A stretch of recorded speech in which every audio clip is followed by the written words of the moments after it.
जिनको आपने ताकत बख्शी है, जिन्हें आपने अपनी मोहब्बतों से नवाजा है, मेरे छोटे भाई फ़ारूक शाब्दी साहब, हैदराबाद के हमारे साथी शोलापुर के ज़िम्मेदार जनाब अनवर सादात साहब, मजलिस इत्तेहादुल मुस्लिमीन के तमाम कॉरपोरेटर्स, ज़िम्मेदारान और मेरे सामने बैठे मजलिस के शेरों,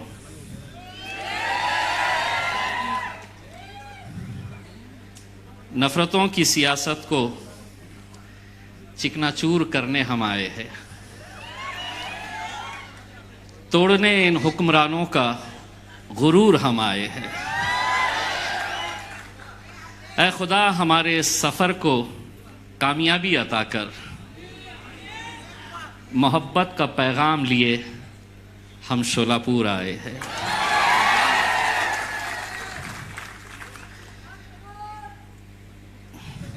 अभी बहुत बोलना बाकी है।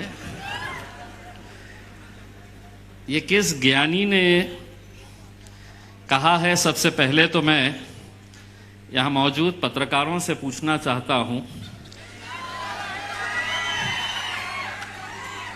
कि शोलापुर में ऐसा कौन सा ज्ञानी है जो ये कहता है कि कोरोना है,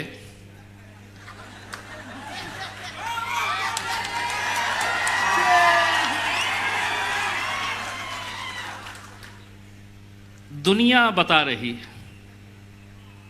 एक हॉल में, एक कमरे में, एक रिक्शे में, एक गाड़ी में, एक प्लेन में बैठना नहीं। असद साहब आए, बोले नहीं हॉल में बैठ जाओ। मुझे दिक्कत इसी बात के ऊपर है कि हर रोज रात में ये जितने भी ज्ञानी हैं कोरोना के साथ वार्तालाप करते हैं, चर्चा करते हैं। अब अगर खुले मैदान में इजाजत दे देते, हम आराम से दूर दूर बैठते हैं।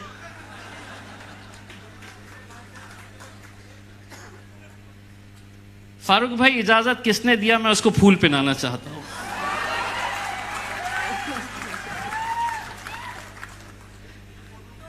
नहीं, आप मुझे खुद बताइए,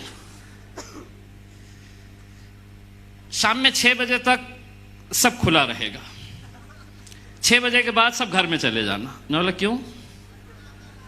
बात हुई?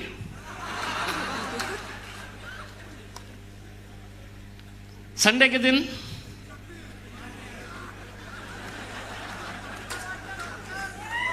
नहीं, बोले पब्लिक घर में रहती तो कोरोना भी थोड़ा आराम करना चाह रहा था।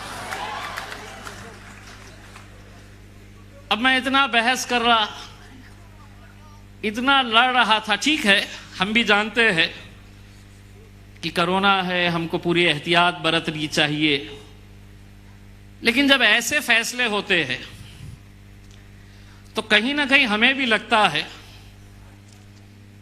कितनी ज्ञानी सरकार महाराष्ट्र के अंदर बैठी है। अगर 3 पहियों की गाड़ी के ऊपर चल रही है तो आप समझ सकते हैं कि उनके दिमाग का लेवल कितना होगा करके। आज हमें यहां पर शोलापुर में आना ये कई दिनों से तय था, और फारूक साहब ने बिल्कुल सही बताया है। महाराष्ट्र की पूरी जिम्मेदारी मेरे ऊपर और गफ्फार कादरी साहब के ऊपर। असद भाई बोले नहीं, शोलापुर मेरे पास रखूंगा मैं।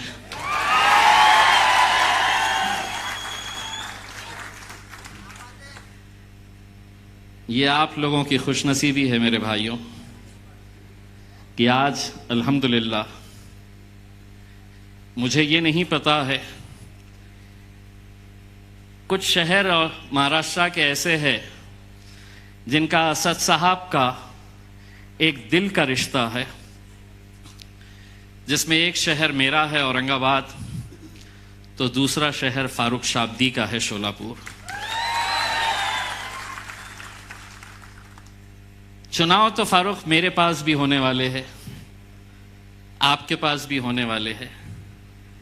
अब आवाम तय करेगी कि असद साहब को मोहब्बत कौन ज्यादा करता है, शोलापुर करती है या औरंगाबाद करता है।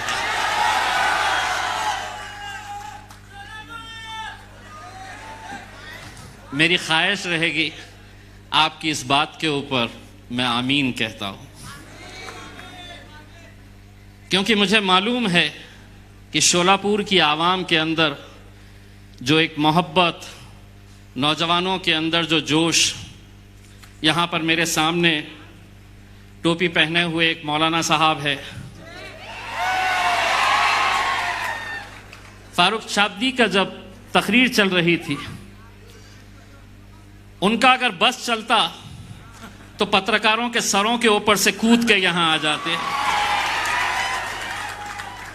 यही जोश इंशाअल्लाह शोलापुर महानगर पालिका के अंदर मजलिस का झंडा लहराएगा।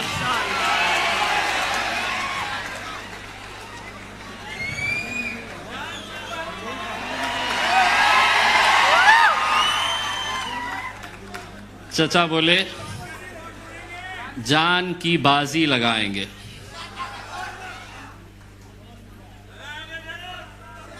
चचा आप जानवान की बाजी मत लगाइएगा, उसमें इलेक्शन का दिन आया, बस धपा धप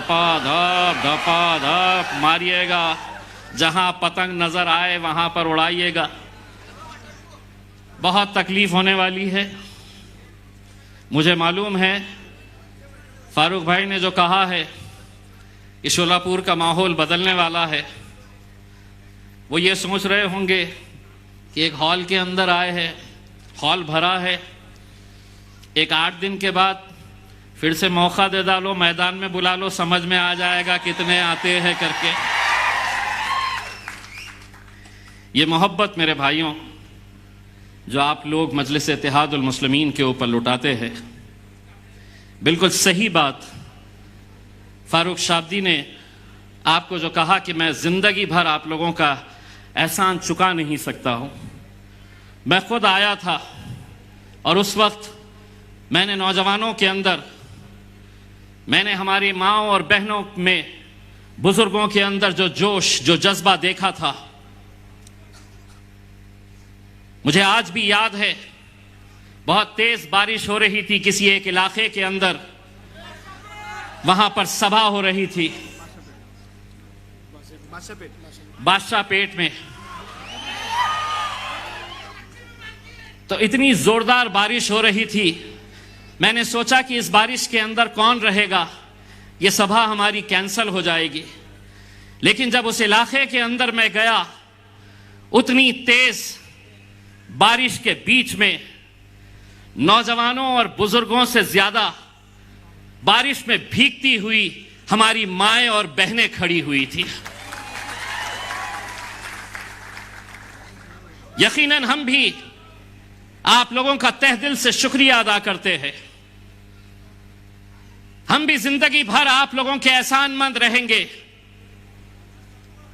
दोस्तों, आज जिस दौर से हम गुजर रहे हैं, वहां पर हर एक के निशाने के ऊपर अगर कोई है तो हम लोग हैं।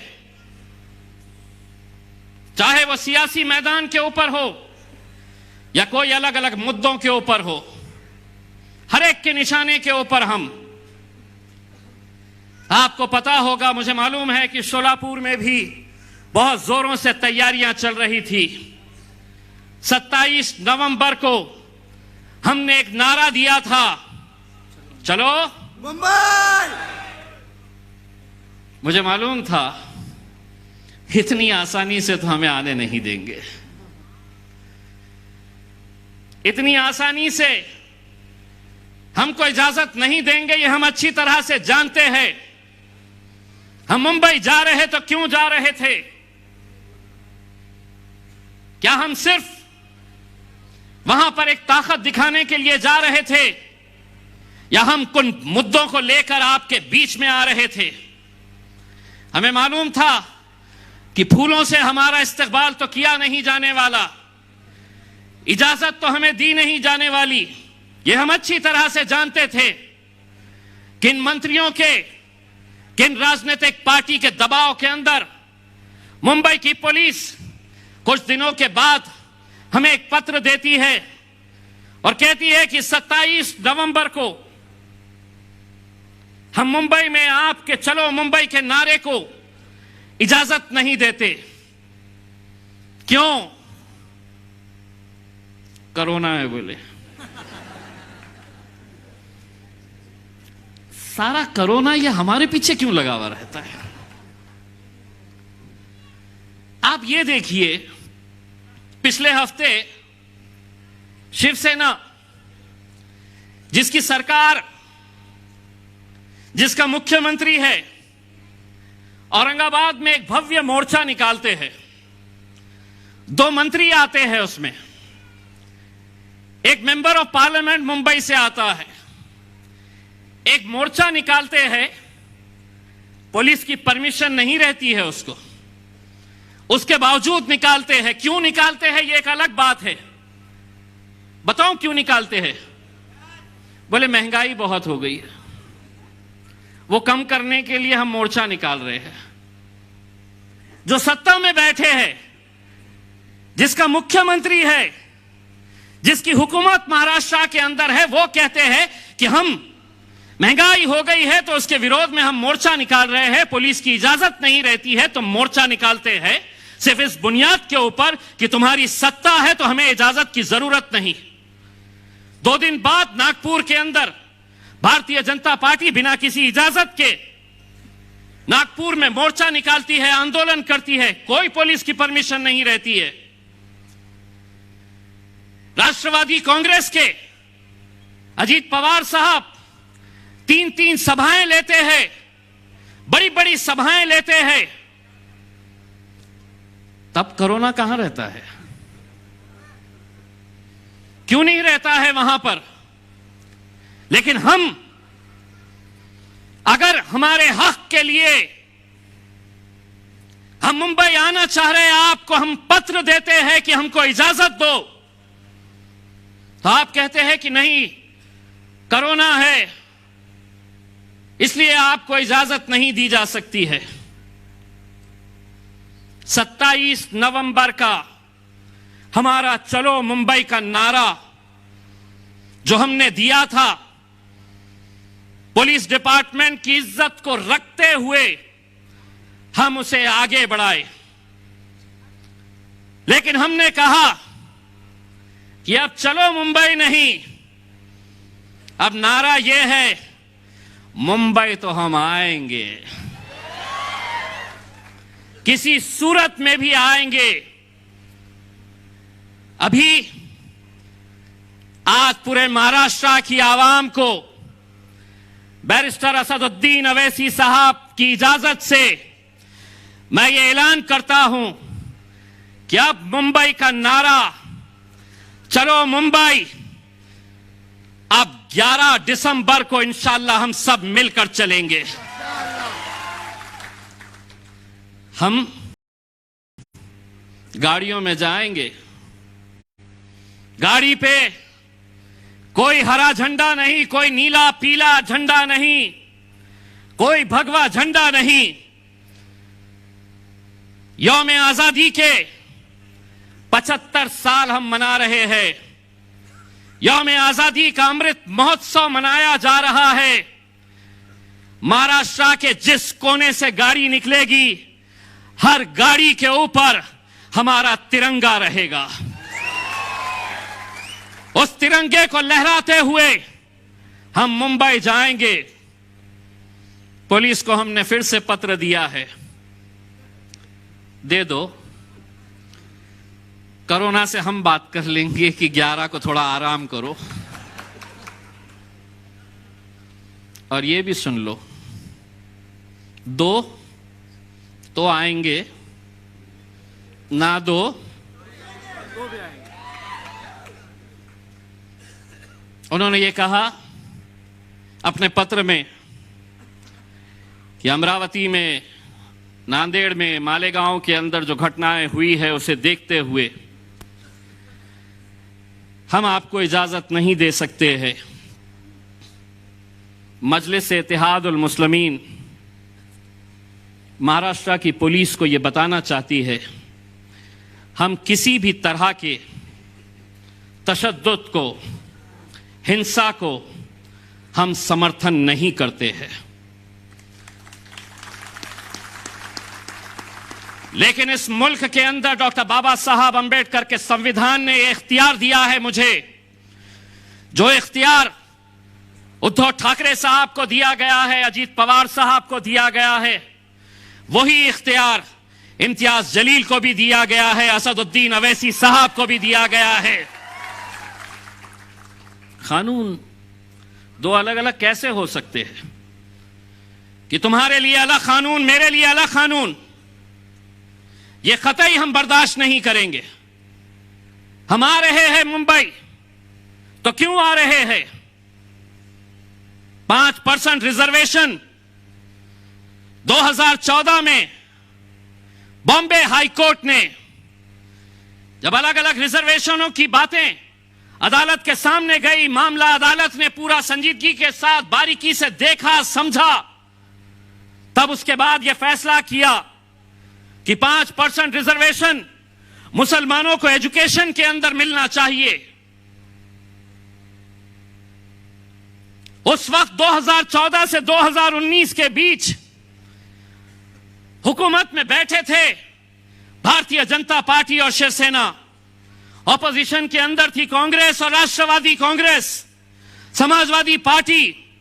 मैं खुद वारिस पठान के साथ आमदार था, वहां पर इनके मंत्री खड़े रहते, कांग्रेस के, एनसीपी के, समाजवादी पार्टी के नेता खड़े रहते और देवेंद्र फडणवीस को कहते कि मुसलमानों को 2 रिजर्वेशन, तुम्हारी हुकूमत है तो मुसलमानों के साथ नाइंसाफी कर रहे हैं, मिलना चाहिए रिजर्वेशन।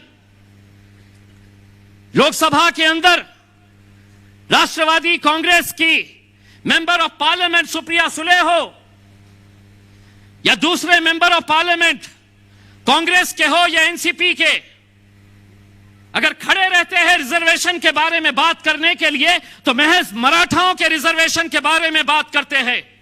हम नहीं है मुखालिफ उनके, दीजिए आप जिसे देना है, धनगरों को दीजिए, मराठाओं को दीजिए, लेकिन मुसलमानों को तो अदालत ने कहा है, जब वो वहां पर भाषण कर रहे, सुनील तटकरे साहब एक एमपी है राष्ट्रवादी कांग्रेस के, उन्होंने तकरीर किए, आधे घंटे की तकरीर के अंदर मुसलमानों के रिजर्वेशन का जिक्र ही नहीं। भाषण जब खत्म हुआ तो वो जाने लगे। मैंने कहा कि भाई 1-2 मिनट रुकिए ना, तो बोले क्यों, मेरा हो गया। मैं बोला तुम्हारा हो गया, अब तुम्हारी धुलाई मैं करने वाला हूं, उसके लिए 2 मिनट बैठिए। तो मैं अपने भाषण में कहा कि अभी अभी हमारे मित्र ये भाषण दे रहे थे, सिर्फ एक की रिजर्वेशन के बारे में बात कर रहे थे, और इनका भाषण जब मैं सुन रहा था तो मुझे यह एहसास हो रहा था कि इनको देखकर तो गिरगिट भी शर्मा जाए कि ये रंग कितनी आसानी से बदलते हैं। विपक्ष में थे तो कैसी कैसी बातें करते थे, आज सत्ता में आ गए हैं तो हमारा जिक्र भी नहीं। हमारे है मुंबई तुमसे मांगने के लिए, हमारे है मुंबई वक्फ की जमीनों के तहफ्फुज के लिए। 93,000 एकड़ जमीनें पूरे महाराष्ट्र के अंदर वक्फ की है। फारूक शाब्दी साहब ने मुझे शोलापुर के ताल्लुक से कई जमीनों की जानकारी दी है। फारूक भाई, मुझे यह बताते हुए खुशी हो रही है, 6 महीने के अंदर 8 FIR रजिस्टर हुए हैं। शोलापुर का भी FIR रजिस्टर करवाऊंगा अगर किसी ने वक्फ की जमीन को हथियाया है तो। जागीर समझ लिए, लाओ दो, क्या देते दो, लेके जाओ, बाप की जागीर है तुम्हारी। 8 FIR रजिस्टर हो चुके हैं और इंशाल्लाह आगे भी हम करते रहेंगे। इन 93,000 एकड़ जमीनों की देखभाल के लिए आप लोगों को यह हैरानी होगी, जब आपसे वोट मांगने के लिए अगर आए तो उनसे पूछो कि कि मेरी जो वक्फ की जमीन है पूरे महाराष्ट्र में, उसकी देखभाल करने के लिए पूरे महाराष्ट्र में कितने लोग काम करते हैं? महज 24 लोग। 24। इसका मतलब साफ है, हुकूमतें किसी की भी हो, ये वक्फ की जमीनें हम मुसलमानों से लेके रहेंगे, अपने बेटे को देंगे, अपने भांजे को देंगे, अपने भाई को देंगे। आज कितने ऐसे शहरों के अंदर बड़े बड़े धन्ना सेठों ने बड़े बड़े कॉम्प्लेक्सेस बना लिए हैं और उस कॉम्प्लेक्स के सामने मुसलमान एक पंचर की दुकान डाल के बैठा हुआ है, चाय बनाने की दुकान डाल के बैठा हुआ है। अगर वो जमीनें हमें वापस मिल जाती है, हम उसके ऊपर स्कूल खोलेंगे, कॉलेजेस खोलेंगे, हमारी बहनों के लिए हम हॉस्टल्स खोलेंगे। ये जमीनें हम इंशाल्लाह लेके रहेंगे, तुम्हारे अच्छों से भी हम लेके रहेंगे।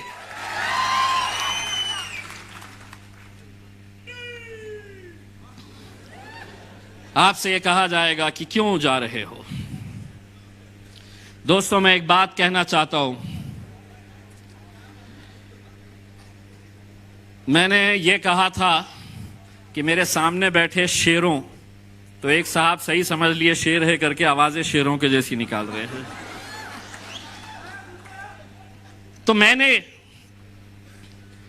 ये बात कही है कि हम लोग 11 दिसंबर को इंशाल्लाह गाड़ियों के काफिलों के साथ हम मुंबई में जाएंगे और वहां पर पूरा अमन तरीके से, शांतिपूर्ण तरीके से हम जाकर हमारे जो सवाल है वो सवाल हम उठाएंगे। हम पूछेंगे जो सरकार में बैठे हैं कि आप हमारे वक्फ की जमीनों के ताल्लुक से क्या फैसला करने वाले हैं, आप हमारे 5% रिजर्वेशन के बारे में क्या करने वाले हैं। और एक बात मैं यहां पर तमाम मुहिब्बान मजलिस को कहना चाहता हूं, ये हमारा कोई सियासी मुद्दा नहीं है। हम मुंबई जा रहे तो इसलिए नहीं कि पूरे मजलिस वाले जा रहे।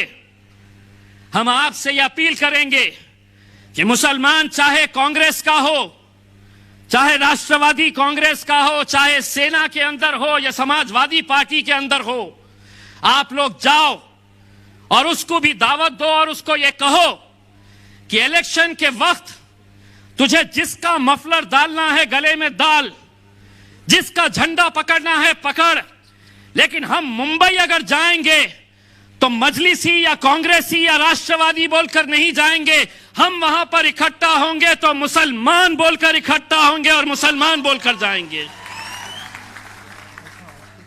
दोस्तों, ये चीज जब तक हम नहीं करेंगे, आज अगर किसानों का बिल वापस लिया गया है, किसानों का बिल अगर आज वापस लिए है इस मुल्क के वजीर आजम ने, तो उसकी वजह यह है कि किसानों की एकजुटती, उन्होंने अपनी ताकत दिखाए, इसीलिए यह मुमकिन हुआ।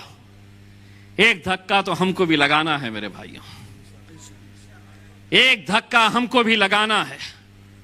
हो सकता है कि कोई किसी वजह से आ नहीं सकता है, लेकिन अगर नहीं आ रहा है तो उसकी जिम्मेदारी है। कोई पैसे वाला है तो उसकी जिम्मेदारी है कि मेरे ये 4 बच्चे गरीब हैं, इनको बंबई पहुंचाने की जिम्मेदारी मैं लेता हूं। मैं नहीं आ सकता हूं तो मेरी तरफ से ये बच्चे जाएंगे। अपनी जान, अपना माल जब लगाएंगे, एक ताकत बनकर खड़े रहेंगे। आपको कांग्रेस वाले कहेंगे इसके पीछे क्यों जा रहे, वहां पे तो असदुद्दीन अवैसी साहब आने वाले हैं। इम्तियाज जलील बोल रहा तो तुम चले जाएंगे क्या? अब मैं क्या करूं? महाराष्ट्र में इकलौता एक 48 एमपीस महाराष्ट्र में होते हैं। अब इकलौता एक मुसलमान एमपी चुनकर आया और वो इत्तेफाक से मैं हूं, तो मैं क्या करूं? तुम चुनाकर नहीं लाते हैं तो मैं क्या करूं? अगर तुम लाते पवार साहब एक दो चार ला लेते, कांग्रेस वाले एक दो चार लेके आ जाते, तो यकीन मानो इम्तियाज जलील उनसे कहता कि तुम इसका नेतृत्व करो, मैं एक कार्यकर्ता बनकर तुम्हारे पीछे आता हूं करके। दोस्तों, अपने इख्तिलाफ, छोटी छोटी बातों को नज़रअंदाज करते हुए हमको एक ताकत बनकर खड़े रहने की ज़रूरत है। मैंने जैसा आपको कहा है कि हम किसी भी तरह का कोई तशद्दुद में हम यकीन नहीं रखते। इस मुल्क के जमहूरियत की सबसे खूबसूरती ये है कि हम अपना एहतजाज बहुत अच्छे तरीके से भी दर्ज करा सकते हैं। हमारी नाराज़गी हम सरकार के लिए बहुत अच्छी तरह से दर्ज करवा सकते हैं। हम जो अमरावती में, नांदेड़ में, मालेगांव के अंदर जो हुआ है, हम यकीनन उसकी मजम्मत करते हैं। कोई मज़हब ये नहीं सिखाता है, और ख़ुसूसन मुसलमानों का हमारा जो मज़हब है वो क़तई इस बात की इजाज़त नहीं देता है कि हम किसी बेकसूर के ऊपर हमला करें। और वही बात जो अमरावती के अंदर दूसरे दिन भारतीय जनता पार्टी के लोगों ने की कि नहीं, हम सड़क पे उतरेंगे, हम जलाएंगे, हम तोड़ेंगे, हम फोड़ेंगे। मैं उनको ये बताना चाहता हूं, इस मुल्क की संस्कृति ये नहीं कहती है। इस मुल्क के अंदर कानून है, कायदे है, उसके हिसाब से हम सबको चलने की जरूरत है। मैं आप लोगों से इतनी इल्तिजा करना चाहूंगा। फारूक शाब्दी की एक बहुत अच्छी बात मुझे पसंद आई। उन्होंने कहा कि बहुत सारे ख्वाहिशमंद है। यकीनन फारूक भाई, बहुत सारे ख्वाहिशमंद उसी पार्टी के अंदर होते हैं जिसमें उन्हें कामयाबी नजर आती है। और जब वो देख रहे हैं कि शोलापुर के अंदर पतंग कैसी लहरा रही है, कैसी उड़ रही है, तो यकीनन बहुत सारे लोगों की ख्वाहिशें रहेगी। लेकिन हम अगर मजलिस से मोहब्बत करते हैं तो हम ओहदों से मोहब्बत नहीं करना चाहिए, हम अपने पोस्ट से मोहब्बत नहीं करना चाहिए। आज बैरिस्टर असदुद्दीन अवैसी साहब यहां पर सामने बैठे हैं, मेरे हमारे सबके कायद है। अगर उन्होंने मुझे अभी कहा कि अब महाराष्ट्र का सदर इम्तियाज जलील नहीं रहेगा, ये लड़का जो टोपी पहनकर बैठा है ये रहेगा सदर, तो इम्तियाज जलील लब्बैक कहेगा उसके ऊपर।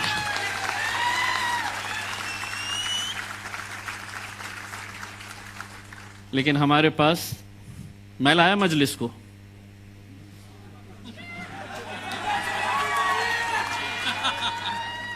मेरी वजह से चलती, मैं देखता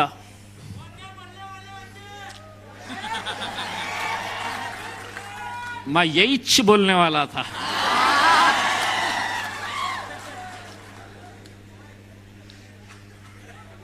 औरंगाबाद से टिकट ले ले बेटा, तू औरंगाबाद से आ जा। मैं आप लोगों से सिर्फ इतनी इल्तिजा करना चाहूंगा कि फारूक शाब्दी अल्हम्दुलिल्लाह जो काम कर रहे हैं, और मुझे ये बड़ी खुशी है इस बात की कि फारूक शाब्दी ने शोलापुर में इतने कम वक्फे के अंदर सिर्फ भीड़ इकट्ठा नहीं की है, उन्होंने लोगों का दिल जीतने का काम किया है।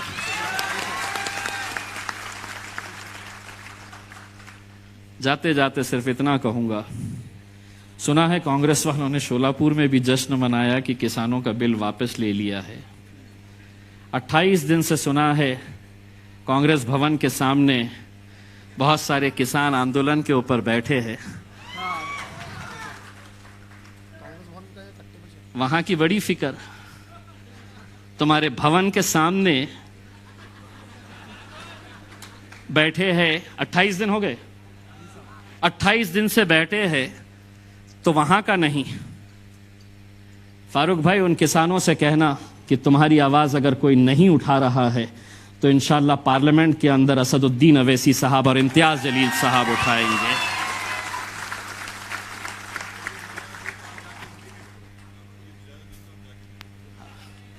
और यहां की जो पुलिस है क्या कोई? अगर इजाजत दे देती है तो हम खुद जाएंगे असदुद्दीन अवैसी साहब के साथ और इन किसानों को यकीन दिलाएंगे। अब इतना बोल दिया हमने, आपको ऐसा लग रहा है सिर्फ इतने ही लोग सुन रहे हैं, कांग्रेस भवन में हर एक के हाथ में मोबाइल है, सुन रहे कि हमारी कैसी बजाने के लिए आए हैं। राष्ट्रवादी वालों की पूरी होगी, अरे बाप, मेरे बाप का भी नाम लिया।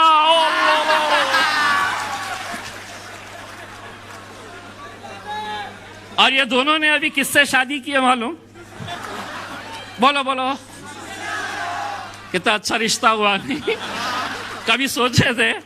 जिंदगी गुजर गई, पूरी जिंदगी कांग्रेस वाले खड़े रहते तो सेना को गालियां, राष्ट्रवादी खड़े रहते तो सेना को गालियां। सेना का वजूद ही इस वजह से हुआ कि नहीं, कांग्रेस और राष्ट्रवादी को खत्म करना है। सत्ता की लालच कैसे होती है, रिक्शा चला रहे 3 पहियों का। अभी इंशाल्लाह आपको असद साहब को भी सुनना है, और बहुत जल्द हम यहाँ के ज्ञानी अधिकारियों को ये कहेंगे कि आप कोई हॉल में नहीं, बाहर इजाज़त दो, फिर बड़ी बड़ी बातें करेंगे, अच्छी अच्छी बातें करेंगे उसके अंदर। आप लोग यहाँ पर आए, बहुत बहुत शुक्रिया। व आखिर दावाना अल्हम्दुलिल्लाह। बहुत बहुत शुक्रिया जनाब इम्तियाज़ जलील साहब। इसके बाद हमारे मजलिस इत्तेहादुल मुस्लिमीन के पूरी टीम के जानिब से जो शहर शोलापुर के, खासकर मैं पीछे पीछे हटने के लिए बोल रहा हूँ, सभी हजरात माइक के करीब ना जाए, माइक के करीब ना जाए, पीछे जाए। यहाँ पर मजलिस इत्तेहादुल मुस्लिमीन के पदाधिकारियों के जानिब से जनाब असदुद्दीन ओवैसी साहब, और उसके बाद इम्तियाज जलील साहब, फारूक शाब्दी साहब, डॉक्टर गफ्फार कादरी साहब, इनकी गुलपोशी होगी। इसके बाद मैं बिला ताखीर मैं नकीब मिल्लत को इस शेर के साथ दावत सुखन दूंगा। तख्त व ताज भी झुकते हैं मेरे कायद के पास, तख्त व ताज भी झुकते हैं मेरे कायद के पास। अल्लाह हर दौर में हम सबको ऐसा कायद अता करे। इंसाफ की आवाज असदुद्दीन ओवैसी, गंगा जमुना तहजीब का प्रतीक असदुद्दीन ओवैसी, कल भी बोलते थे और आज भी बोलेंगे, हमारा कायद है असदुद्दीन ओवैसी।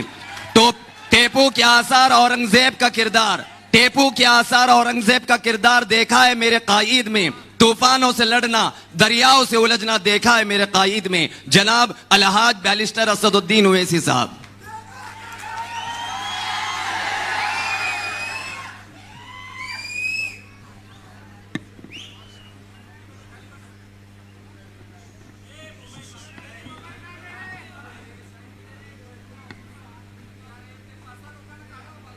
औज़ुबिल्लाहि मिनश शैतानिर्रजीम, बिस्मिल्लाहिर्रहमानिर्रहीम। अस्सलामु अलैकुम व रहमतुल्लाहि व बरकातहू।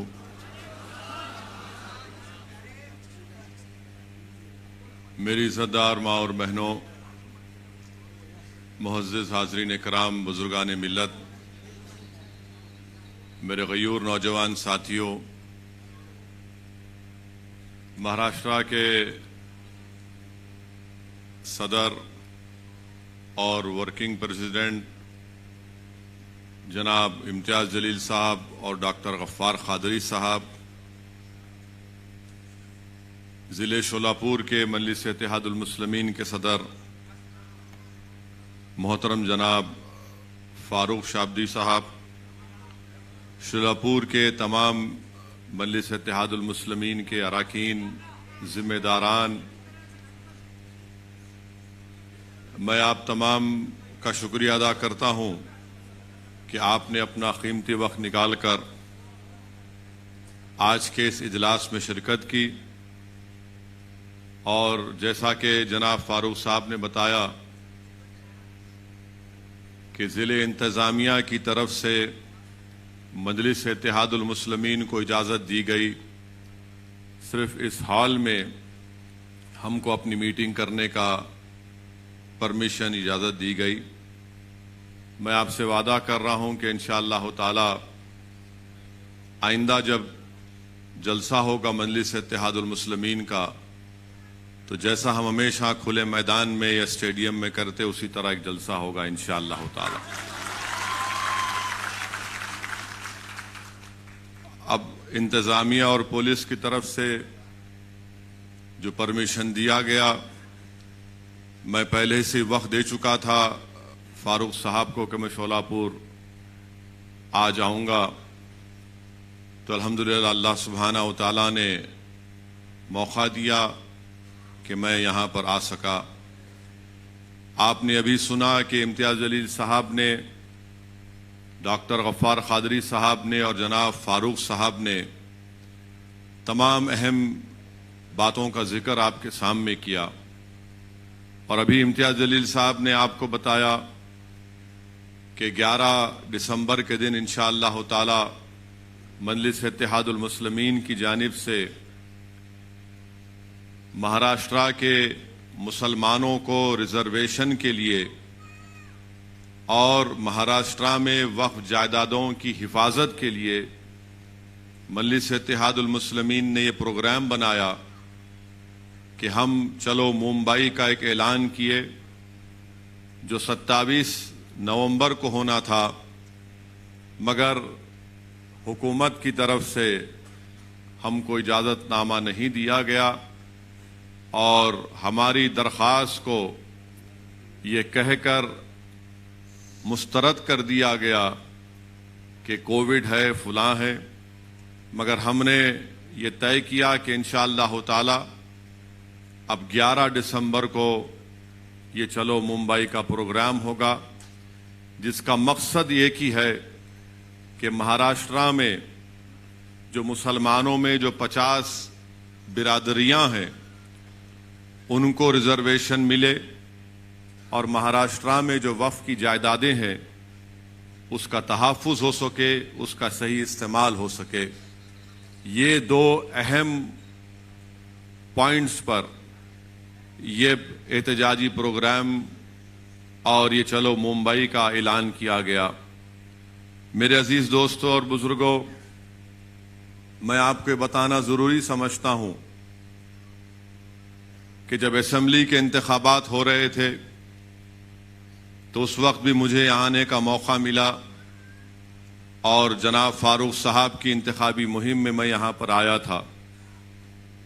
आपको याद होगा कि पूरी इंतखाबी मुहिम के दौरान में कांग्रेस और राष्ट्रवादी कांग्रेस की जबान पर, उनके कायदीन की जबान पर एक ही जुमला था कि मजलिस को वोट मत दो, मजलिस को वोट देंगे तो भारतीय जनता पार्टी और शिवसेना की कामयाबी होगी।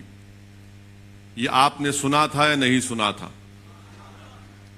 और हर महाराष्ट्र में पूरा एक मंसूबाबंद तरीके से ये दोनों कांग्रेस और राष्ट्रवादी कांग्रेस, ये औले जौलों की जोड़ी पूरे महाराष्ट्र में सब जगह यही जाते थे। जहां पर मुसलमानों के इलाकों में जाते वहां पर यह बात जरूर कहते कि मजलिस को वोट मत दो क्योंकि शिवसेना और बीजेपी को फायदा होगा। और बाज हमारे मासूम मुसलमान भी थे, आज भी हैं, जो इनके झूठ को यकीन कर लेते हैं और ये कहते हैं कि हां बीजेपी और शिवसेना को रोकना है और इसीलिए मजलिस को वोट नहीं देंगे। और उसका नतीजा हुआ भी। शोलापुर में हमारे बाज मुसलमान भाइयों ने इस झूठ को सच समझा और उस रिवायत को बरकरार रखा उन मुसलमानों ने कि पिछले 60 साल से न सिर्फ महाराष्ट्र बल्कि मुल्क के मुसलमानों से हमेशा जो अपने आप को सेकुलर कहती हैं उन्होंने मुसलमानों को सबसे बड़ा धोखा दिया। इलेक्शन तो हो गया, नतीजा भी आ गया। अल्हम्दुलिल्लाह मैं बड़ा मुतमईन हूं कि मजलिस के उम्मीदवार ने यह कहकर शोलापुर के अवाम का दिल दोबारा जीत लिया कि आपने मुझे इतनी हजारों की तादाद में वोट देकर मुझे खरीद लिया। अल्हम्दुलिल्लाह ये बड़ी बात है कि किसी एक सियासी पार्टी के उम्मीदवार की कामयाबी नहीं होती है, मगर वो आपकी वोट और आपकी मेहनत और दुआओं का इस तरह से पूरे इखलास और खुलूस के साथ शुक्रिया अदा करता है और न सिर्फ जबान से इस बात का इकरार किया बल्कि मैंने बहुत ही कम ऐसे सियासी जिम्मेदारों को देखा जो इलेक्शन में शिकस्त के बावजूद भी आवाम के दरमियान में रहते और आवाम का काम करते रहते हैं, जिसमें काबिल जिक्र हमारे फारूक शाब्दी साहब हैं। अल्लाह उनके इस जज्बे को सलामत रखे।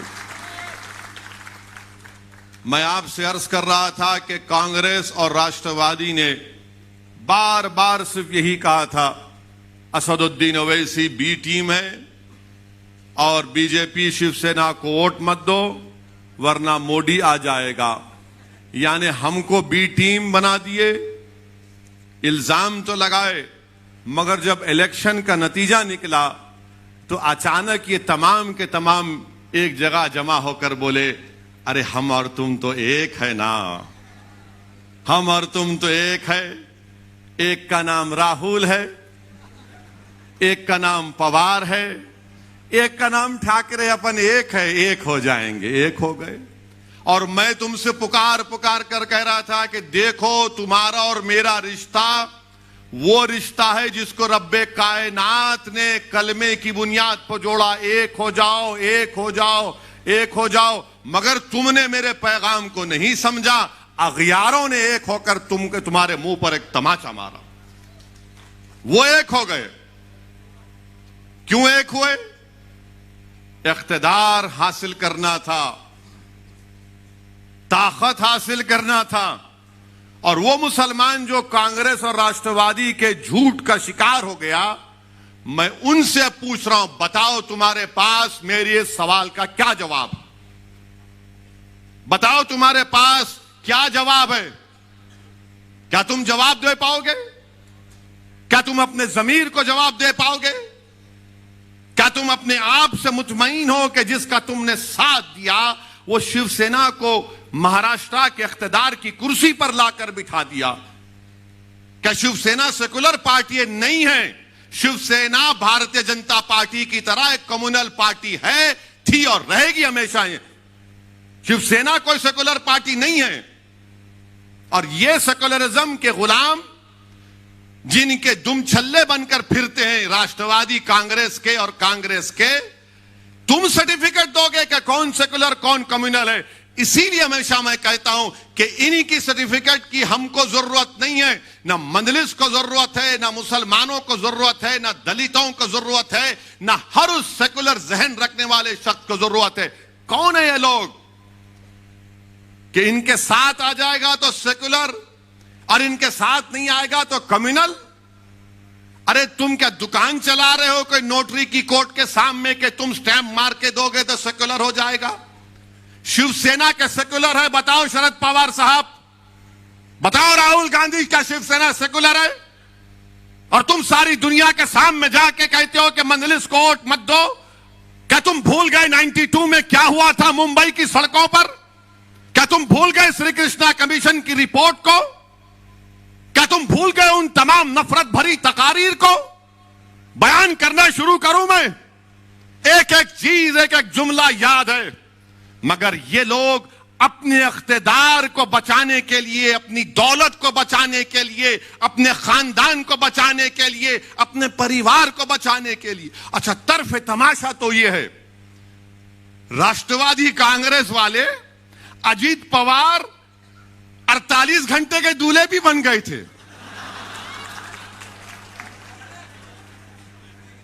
48 घंटे का कोई दूल्हा बनता है? अजीत पवार और फडणवीस मिलकर शादी कर लिए।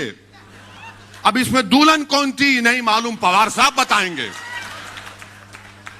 हम तो दूल्हे भाई हमेशा के लिए, हमको नहीं मालूम। 48 घंटे के लिए अचानक सुबह सुबह दौड़ रहे हैं,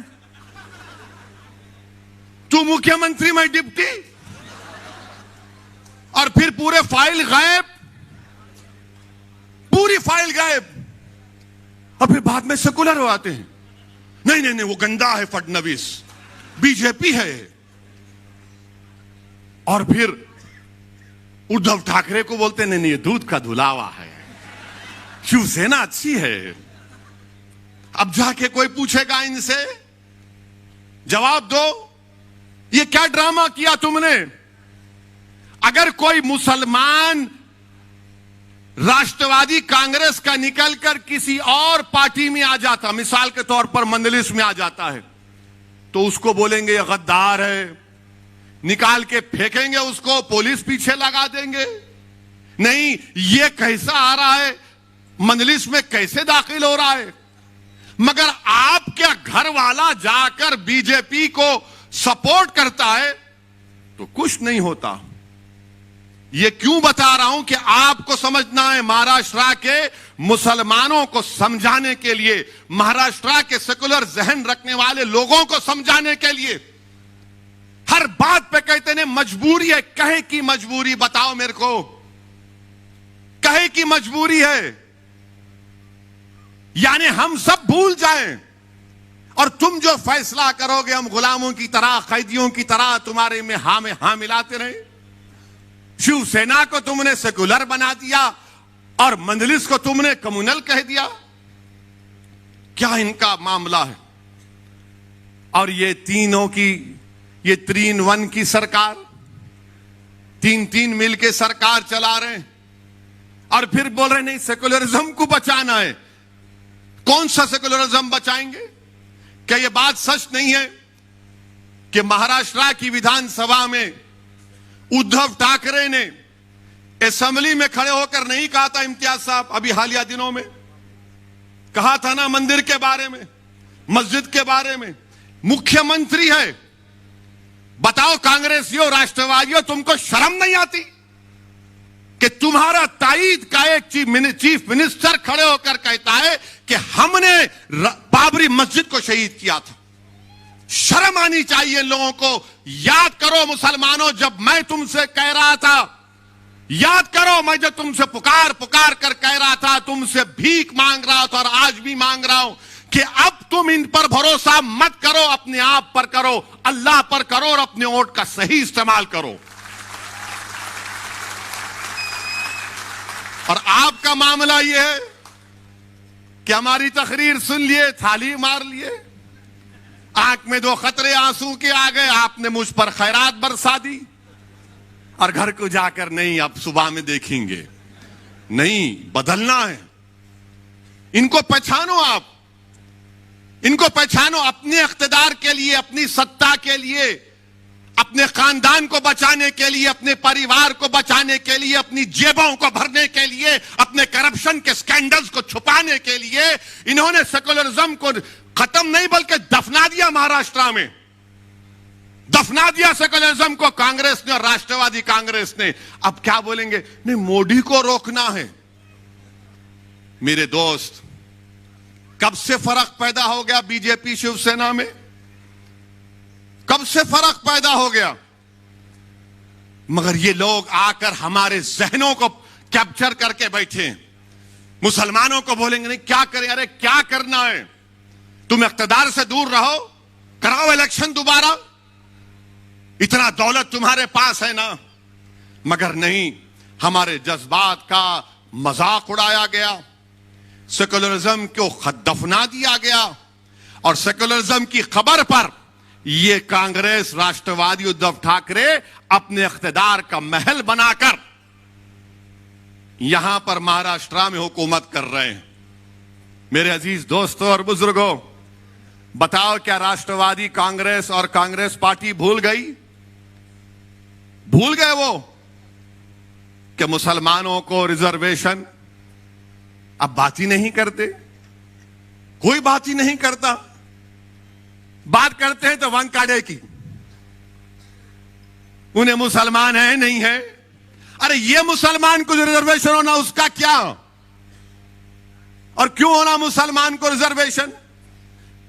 आपके पास कितने लोगों के पास जेब में कलम है? कितनों के पास नहीं है? हाथ उठाओ। यही परेशानी है मुसलमानों से। कलम रखो जेब में, ये कलम रखो, लिखो, याद रखो इन चीजों को। अब आप किसी को फोन करें, मेरे को फोन करते, इनका नंबर दो इम्तियाज जेल का, मैं लिखो बोलते, ए कलम ला। अरे कहां रखा कलम? जेब में कलम रखो, ये कलम तुमको जिंदा रखेगा। तलवार जिंदा नहीं रखेगी, कलम जिंदा रखेगा। हम क्यों रिजर्वेशन की बात कर रहे हैं? मैं उद्धव ठाकरे के लिए अब तकरीर करूंगा, यहां से शिवसेना के लिए करूंगा। अब आपको बताना पड़ेगा मेरे इन सवालों का जवाब। क्या बॉम्बे हाई कोर्ट ने अपने इंटरिम ऑर्डर में नहीं कहा कि महाराष्ट्र में वो मुसलमानों में जो 50 या 55 बिरादरियां उनको रिजर्वेशन दिया जा सकता, क्योंकि वो समाजी तौर पर, तालीमी तौर पर, सोशली और एजुकेशनली बैकवर्ड है? क्या कहा था? नहीं कहा था? कहा था, और कहा कि तालीम में दो। उन्होंने कहा कि नौकरियों में भी दे सकते हैं, मगर नौकरियों का जो रिजर्वेशन है उसका कोटा बढ़ गया, मगर तालीम में दो। आपने क्यों नहीं दिया? क्या कांग्रेस पार्टी जबान बंद करके बैठी है? राष्ट्रवादी कांग्रेस मुंह बंद के बैठी है? यह तुम्हारी मोहब्बत है मुसलमानों से? मगर नहीं। हम क्यों पूछ रहे रिजर्वेशन? अब आप लिख लो इसको या याद रखो, ताकि अगर कोई महल्ले में कोई कांग्रेसी, राष्ट्रवादी या सैनिक आया तो उसको बोला, ये बैठ जरा सुन, मेरी बर्बादी की दास्तान सुन, और इसका जवाब दे। मेरे भाई, महाराष्ट्र में 11% मुसलमानों की आबादी। हमारे जर्नलिस्ट हजरात भी साथ है, हमारे से बड़ी मोहब्बत है उनको, हमसे भी मोहब्बत थी, मालूम था, मगर हमारी गाड़ी से भी मोहब्बत हो गई। मुबारक हो, दूल्हे की गाड़ी जब आती है तो नाचते हैं लोग। महाराष्ट्र में कितने मुसलमान के पास ग्रेजुएट हैं? खाली 4% मुसलमान ग्रेजुएट हैं महाराष्ट्र में। कितने हमारे हिंदू भाई हैं? 8.9%। माने ओवरऑल महाराष्ट्र में 8.7 ग्रेजुएट हैं, जिसमें से मुसलमान खाली 4.9 और हमारे हिंदू भाई 8.9। क्या ये आर्टिकल 15 और 16 को सेटिस्फाई नहीं करता कि हम इतने हमारे कम ग्रेजुएट हैं? और फिर इसके बाद आप देख लो ड्रॉप आउट रेट कितना है मुसलमानों का। ड्रॉप आउट रेट, अब आप खुद अंदाजा लगाइए कि जो मुसलमान प्राइमरी में, अगर 22% मुसलमान प्राइमरी स्कूल में है, मिडिल स्कूल में आते आते खाली 13% हो जाता। कितने? प्राइमरी में 22, तो मिडिल में आते आते 13 हो जाता, और वो मैट्रिक में आते आते खाली 12% हो जाता, और हायर सेकेंडरी इंटरमीडिएट में आते आते वो 7.1% हो जाता, और उसके बाद ग्रेजुएट खाली 4 होते। अब आप सोचो कि आपके घर में आपकी औलाद है, उसको आप प्राइमरी स्कूल में डाल दिए, अब तो को स्कूल खुल रहे हैं, यानी अगर 22% मुसलमान के बच्चे प्राइमरी स्कूल में हैं, तो मिडिल स्कूल में आते आते 13% हो जाता, मैट्रिक में आते आते 12% हो जाता, हाई इंटरमीडिएट में, हायर सेकेंडरी में आते आते 7% हो जाता, ग्रेजुएट होते होते 4% हो जाता। यह सबसे कम है, सबसे कम है। ये नहीं देंगे मेरे को रिजर्वेशन, मेरे बच्चे नहीं पढ़ेंगे? क्या उनके मुस्तकबिल में नहीं है कि काबिल बने, पढ़े लिखे बने, डॉक्टर बने, इंजीनियर बने, MBA करे, MCA करे, गवर्नमेंट की नौकरी मिले? मगर नहीं, सेकुलरिज्म को तुमको जिंदा रखना है। तुम सेकुलरिज्म के गुलाम और कैदी बने हुए हो मुसलमानों। क्या मेरे मुकद्दर में यह लिखा है कि मैं सेकुलरिज्म के ट्रेन के स्टेशन पर हमेशा कूली बनकर इन जालिमों का बोझ उठाऊं? क्या तुम अपनी औलाद के मुस्तकबिल का बोझ नहीं उठाओगे? क्या तुम अपने बच्चों के लिए स्कूल नहीं मांगोगे? क्या तुम अपनी बच्चियों के लिए ग्रेजुएशन नहीं मांगोगे? तुम कब तक इन लोगों की गुलामी करोगे? और ये झूठ पे झूठ, झूठ पे झूठ, पीठ पे इतने खंजर मारे गए मुसलमानों के कि पीठ पे कोई जगह बाकी नहीं है जहां पे तुम्हारा जख्म ना हो। इतना धोखा दिया गया, इससे खून खौलता है जब यह पढ़ता हूं मैं। तो मेरी जबान का अगर कोई कहता है कि ओवैसी की जबान कड़वी है, तो यह क्या है? फिर मैं घर में जाकर सो जाऊं कि मेरी कौम के बच्चों को स्कूल नहीं है? 22% से स्कूल में दाखिला और ग्रेजुएशन तक सिर्फ 4%। क्या गरीबी मेरा मुकद्दर बना दोगे? क्या गुर्बत मेरी जिंदगी में रहेगा और मेरी औलाद भी रहेगी गुर्बत में? मेरे अजीज दोस्तों और बुजुर्गों, यह बर्बादी की दास्तान है महाराष्ट्र के मुसलमानों की। और फिर ये बोलते, आपको यह भी बताना चाहूंगा, यह पूरा डेटा है। मीडिया के लोग अगर ये समझ रहे हैं कहां से लाया, मैं दिमाग से नहीं लाया हूं, पढ़ के लाया हूं। और मैं कोई ऐसा बोलने वाला नहीं हूं, मैं उसकी तरह नहीं हूं जिसने कहा था किसानों को कैनाल में पानी नहीं आया तो जाके मुंह दो, उसको दिमाग नहीं होगा, मेरे को बहुत दिमाग है।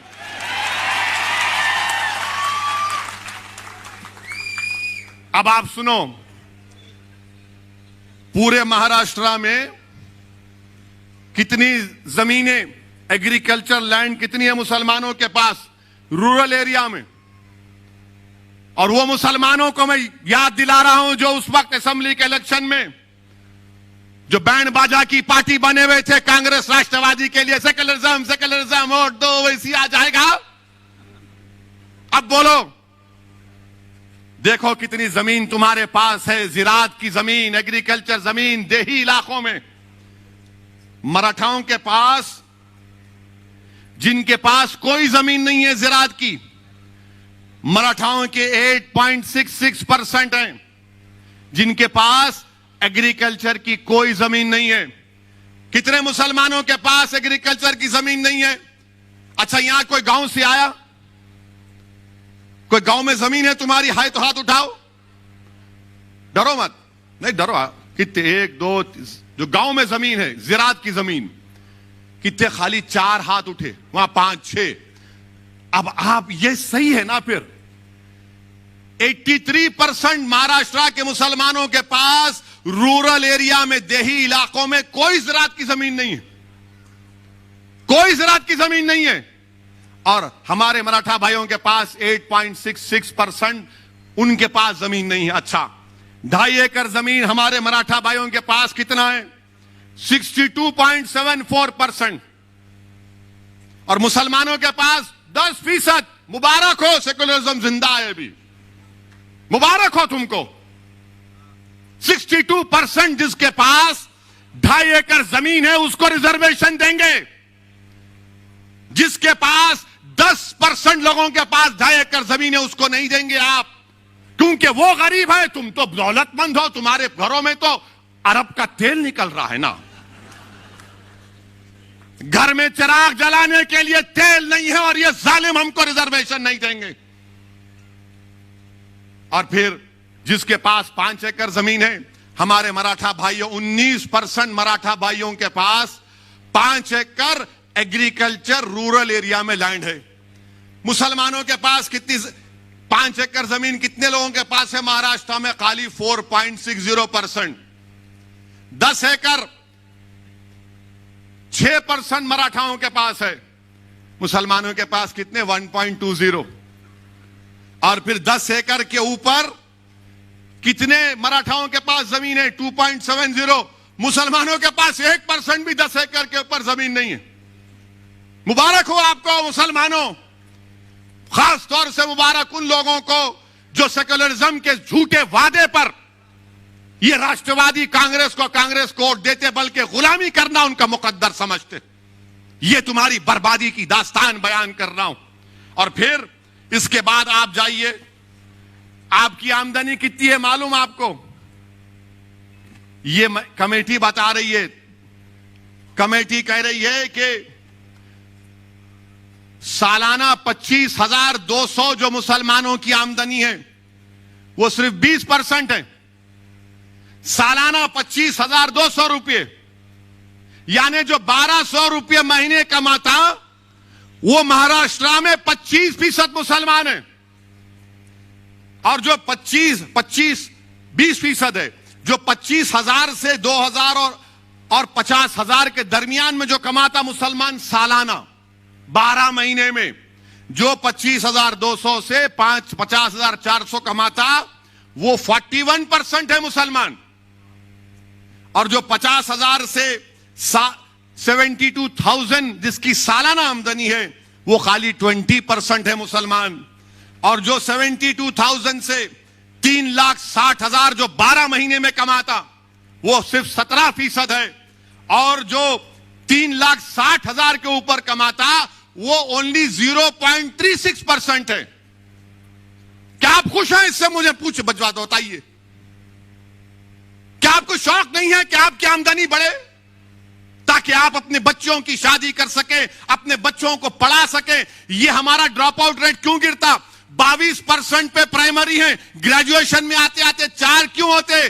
जाकर पूछो, हर मुसलमान से कहेगा कि पैसे नहीं है बच्चों को पढ़ाने के लिए।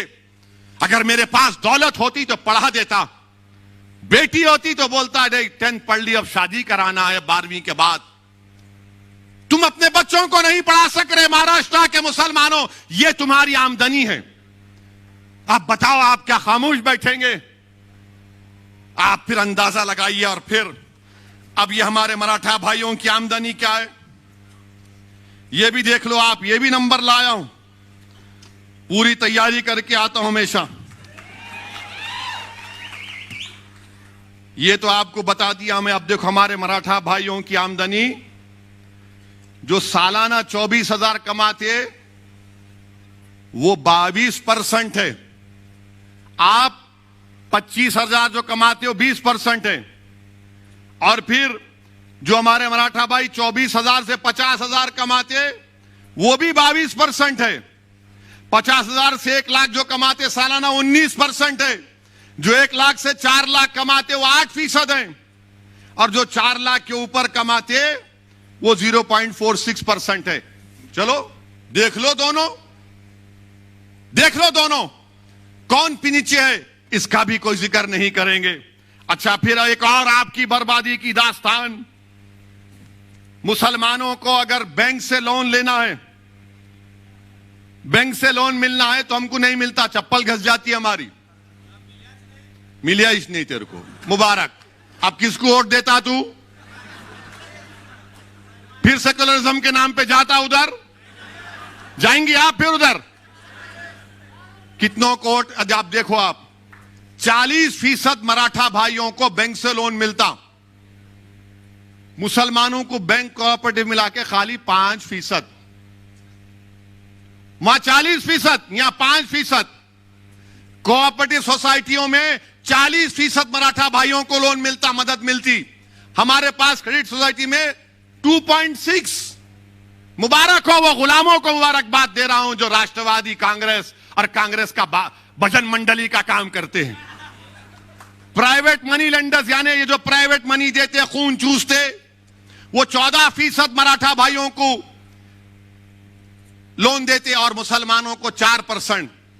अच्छा, दोस्त अहबाब जो मराठा भाइयों को मदद करते हो 2% और मुसलमानों में 17%।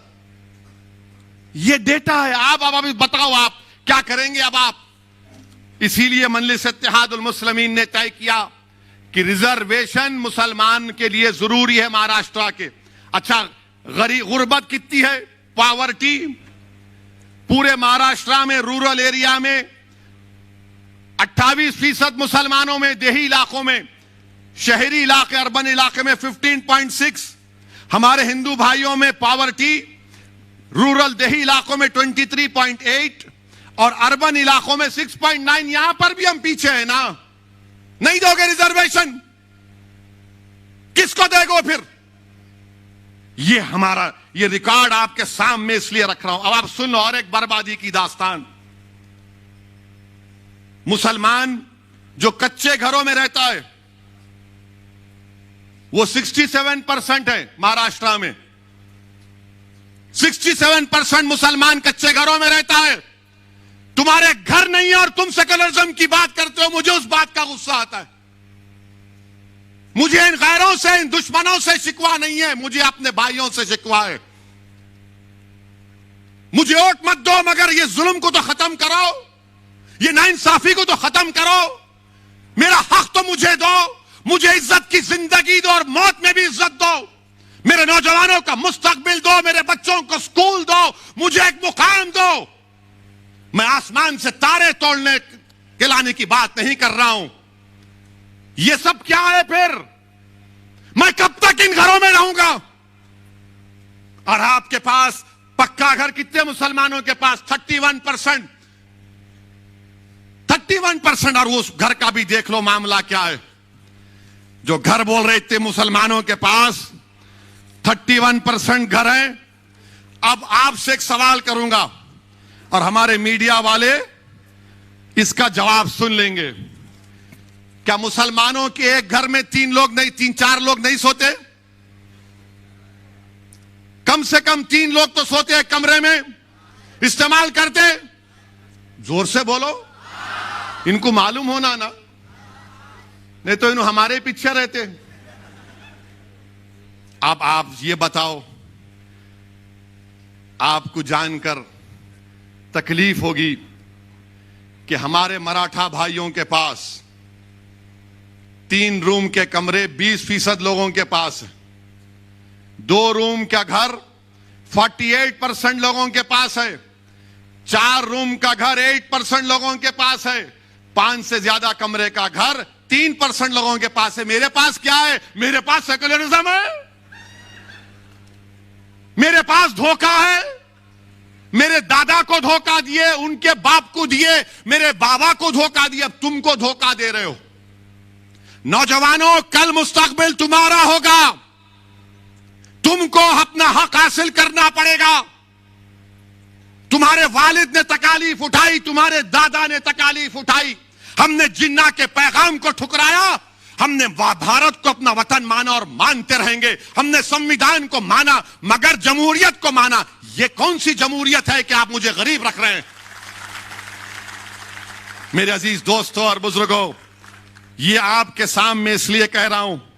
अच्छा, कितने मुसलमान स्लम में रहते हैं? महाराष्ट्र की रिपोर्ट कह रही है 54%।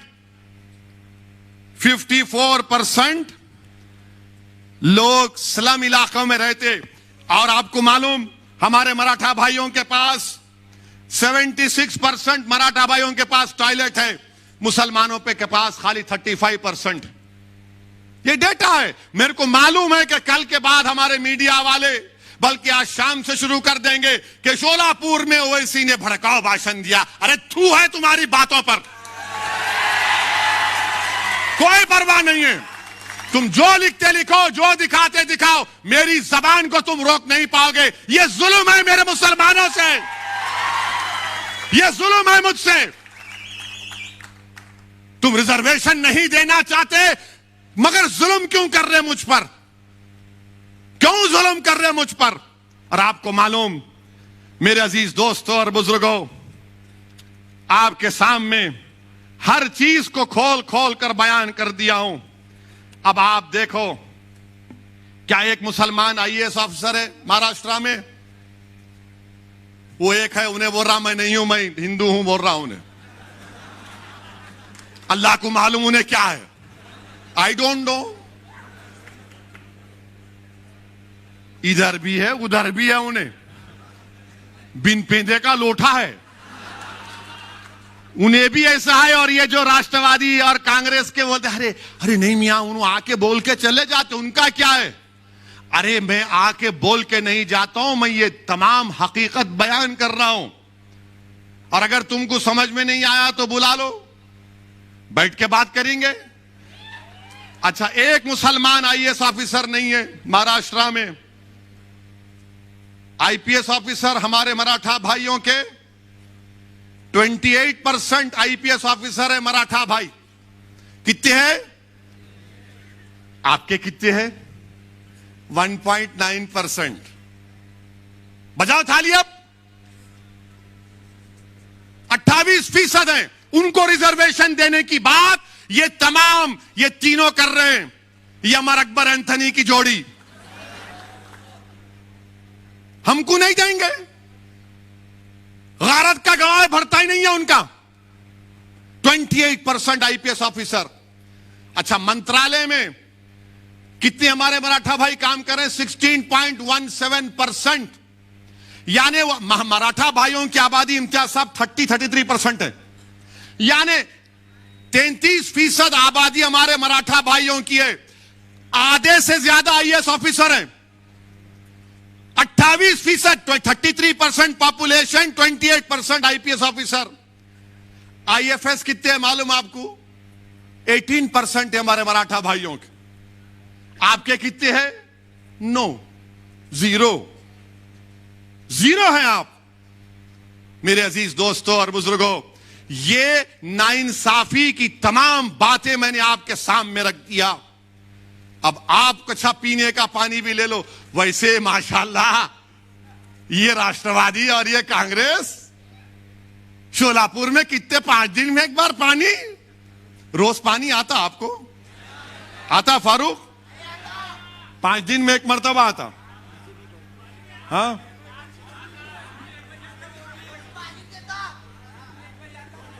रात में 1 बजे आता।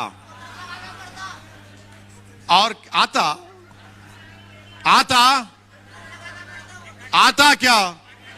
कितने दिन में आता? तो तुम दोबारा आने देंगे उनको बल्दिया इलेक्शन में? तुम आओगे इंशाअल्लाह ताला। जो पानी नहीं दिए, रिजर्वेशन नहीं दिए, वो घर में बैठेंगे इंशाअल्लाह ताला। यानी ये देखो, आप पानी का भी लिखा हुआ है डेटा। अब तुमको मैं मोटर लगा के जा रहा हूं, ये डेटा दे के खींच, अब दबा के मोटर लगा और खींच अपना रिजर्वेशन। अब तुमको मोटर का काम करना है। अब तुम खामोश नहीं बैठोगे, लगाओगे मोटर। राष्ट्रवादी, कांग्रेस, बीजेपी, शिवसेना, मोटर ये देख खींच। ये काम करना है आपको।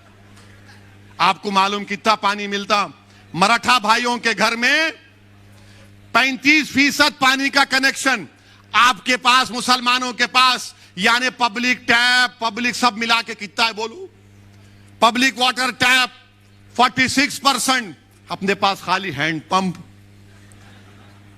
बोरवेल 16% मराठा भाइयों को, यहां पे खाली 4%। आप बताओ मेरे भाई, आप बताइए फिर। अब आप, इसीलिए मजलिस ने इन तमाम बातों को महसूस किया और हमने यह फैसला लिया कि अब और इस पर इंतजार नहीं किया जा सकता। हमको मुसलमानों के जो 50 बरादरियां हैं, जिनको हाई कोर्ट ने कहा कि इनको रिजर्वेशन मिल सकता है, मिलेगा। मराठा भाइयों को सुप्रीम कोर्ट ने भी कह दिया कि इनका डेटा एम्पिरिकल डेटा नहीं है, इनका बैकवर्डनेस का, सोशल एजुकेशनल बैकवर्डनेस का। आप देना है दो, आप, हम रोक नहीं रहे। मगर इंसाफ किससे होगा? इंसाफ ताकतवर से होगा या मजलूम से होगा?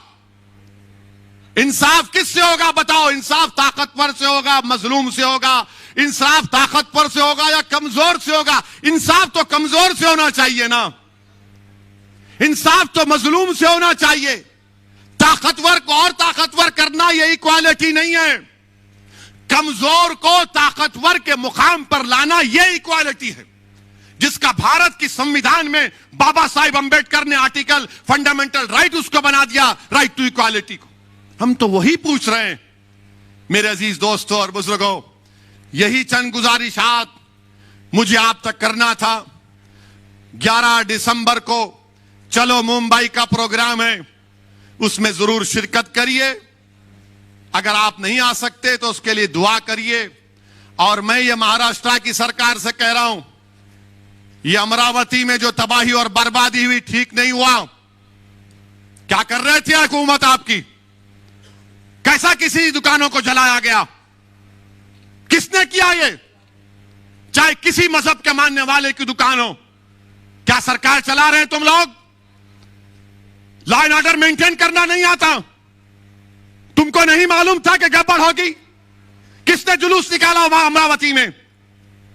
दुकानों को तशद्दुद के जरिए बर्बाद कर दिया गया। मंजलिस हमेशा से तशद्दुद किया है, मगर यह सरकार की जिम्मेदारी है। मेरे अजीज दोस्तों और बुजुर्गों, यही चंद बातें आप तक पहुंचाना था। अभी तो यह स्टार्ट लिया हूं, फिर आऊंगा, मैदान में जलसा होगा, इंशाअल्लाह आधी बात करेंगे पूरी। मगर आपसे गुजारिश है कि मैंने जिन इन अहम बातों का जिक्र किया, सोचिए थोड़ी देर के लिए, यहां से एक फिक्र लेकर जाओ। याद रखो, कि मुस्तकबिल आपका है, रिजर्वेशन मुसलमानों का हक है। और महाराष्ट्र की सरकार, ये तीनों पार्टियों की सरकार अगर ये सेकुलरिज्म को, इक्वालिटी को मानते हैं तो इनको महाराष्ट्र के मुसलमानों को रिजर्वेशन देना पड़ेगा। नागपुर के असेंबली के सेशन में बिल लाओ और महाराष्ट्र के मुसलमानों से इंसाफ करो। अस्सलाम वालेकुम व रहमतुल्लाहि व बरकातुहू। बहुत बहुत शुक्रिया। एक खास कर ऐलान है कि मजलिस इत्तेहादुल मुस्लिमीन शहर शोलापुर के सभी पदस्थ अधिकारियों की जानिब से